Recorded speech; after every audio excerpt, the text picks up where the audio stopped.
Hi, I'm Jordan Beeman, president of HeartBrand Beef, and today we're going to be talking about the stir fry.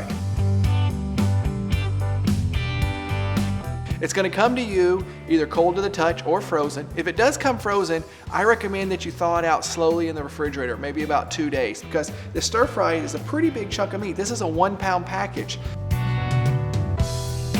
We're going to go ahead and open up this bag of stir fry and take a look at the meat. Whenever you're doing this, just make sure you cut around the edge really carefully so that you don't cut yourself or take big chunks out of the meat. Notice all the stir fry is going to be really nice, big, long chunks. Look at that, nice marbling in there, great pieces.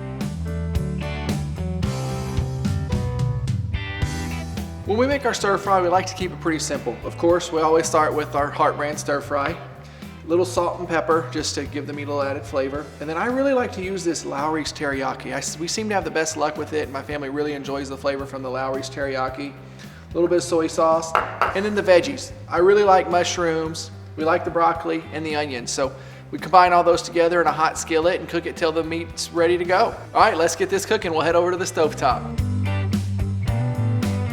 We'll start with the Akaushi beef. We put the beef in first, cook it a little bit, and then we'll add the other ingredients in, have a little fun with it, and get it flavorful.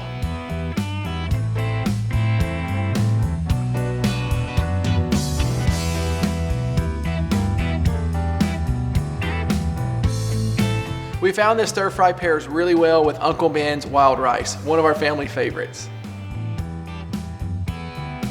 Now that we have our stir fry and our rice done, we'll go ahead and get it plated.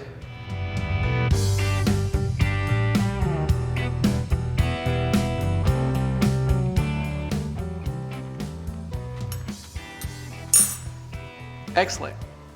Pretty quick and easy meal. They'll be ready in about 30 minutes. Thanks for watching the HeartBrand cooking series. We'll see you next time.